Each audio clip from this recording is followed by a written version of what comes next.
Don't forget to pray. But don't be ashamed to pray.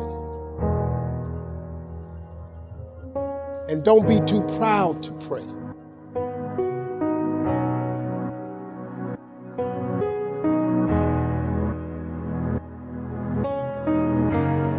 Listen to me. I don't care how dark it looked for you. I don't care what they done said to you. I don't care what the verdict is. I don't care what the haters say. Prayer changed things.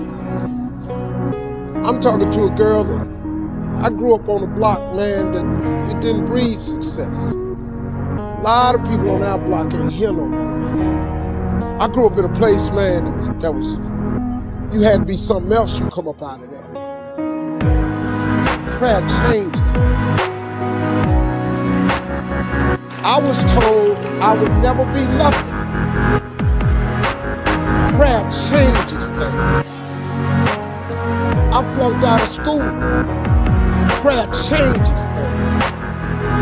I'm on my third marriage, lost everything I've owned twice. I've been homeless and lived in a car for 3 years. Prayer changes things. Prayer.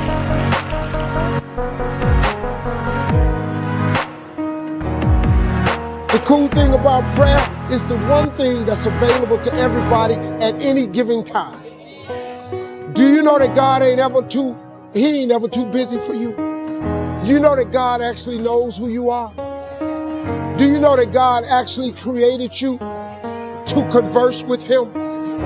Do you know that God would actually love to hear from you? You're not gonna make it without God. If you've tried it so far, tell me how that's working out for you. It sucked, don't it? You need God. Don't you think I got here without him. I've needed him every step of the way. If it wasn't for God, I wouldn't even be standing here today. I'm telling you right now, you need God. You need to tell him that you need him. Quit being ashamed about it and worrying about who looking. Go somewhere by yourself today and tell God you need some help. Tell him that you're just tired of trying to figure it out for yourself. God has an incredible life for you. He really does. But you ain't gonna get there if you give up. You can't get to what God got for you if you stop. You can't get to what God got for you if you're afraid. Now I know taking chances is kind of fretful. But the best things in life is on the other side of fear. But one of the things that I've always done to help overcome my fears is I make my dreams bigger than all my fears. I have dreams that's so big that not getting there is just unacceptable. It doesn't make any sense for you not to have the life that you dream of. It does not make any sense. God really does want to use you as an example of what he can do. You just got to volunteer. But you got to be willing to go through something to get to it. Success ain't free. They ain't passing out money, man. Anybody sending none to your house. That ain't how this works. You got to go get it. But in order to go get it, you got to want something. You got to have vision boards. You got to have stuff you dream about. You got to have this stuff written down. That being successful is not an accident.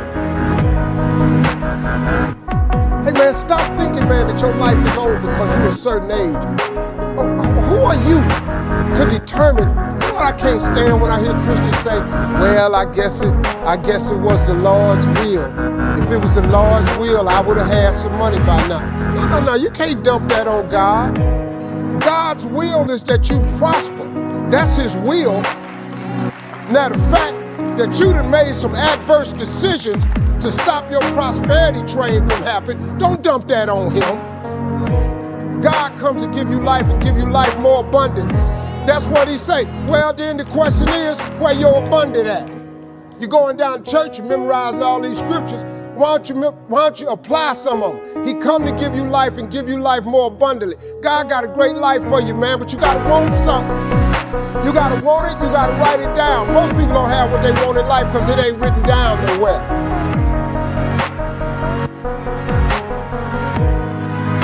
This ain't no philosophy. It's a fact.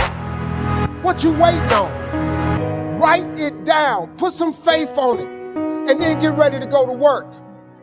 Sit up and you can believe in God all you want, but if you don't work, man, it ain't gonna happen. Because he told you that, though. He said faith without works is dead. I'm just asking you, man, to try something new. If you've tried everything, it ain't working for you. I'm just asking you, just try writing it down. Just try writing it down. Go home and read Rebecca 2 and 2 and see if you don't get the feeling he's talking about.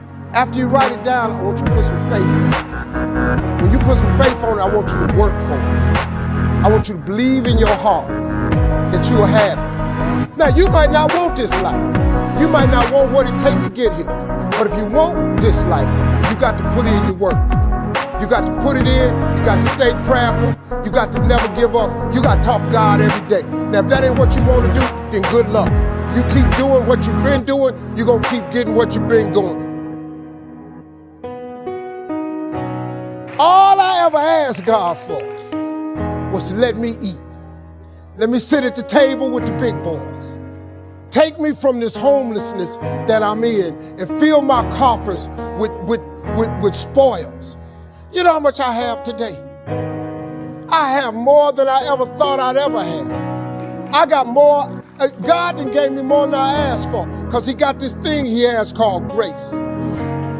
Grace is, I wish I could buy it. You know, I wish I could buy grace, man. I was playing golf with an old guy that owns the Mayo Clinics. The Mayo Clinics, you know how much money you got to have own all of them? I'm playing golf with this guy and he taught me something. He said, Steve, listen to this. You seem like a spiritual guy. I want to share something with you. He said, justice is when you get what you deserve. Mercy is when you don't get what you deserve. He said, but grace is different from both of them. Grace is when you get what you don't deserve. Do you understand that?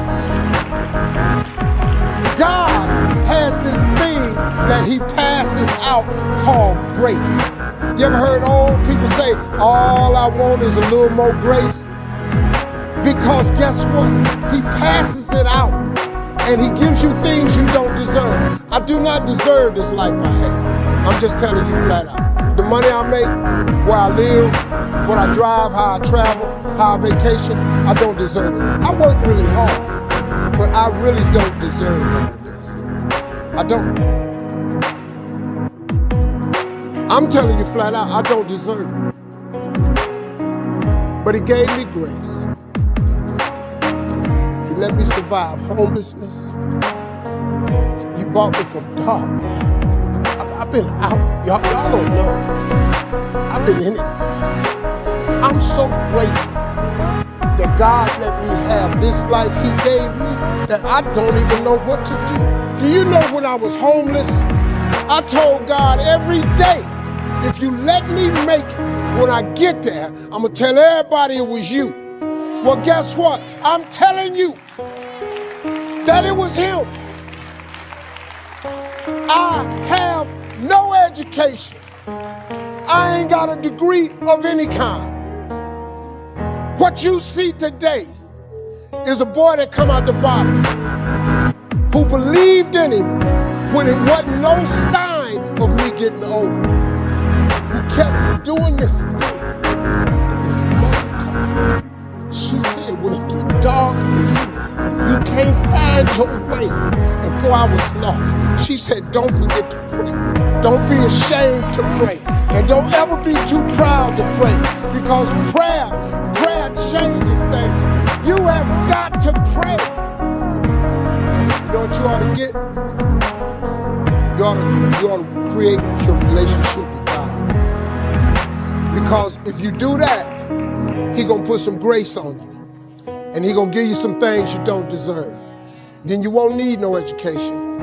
You won't need to go and complete the program no more. You ain't got to go over here and ask nobody where they hide.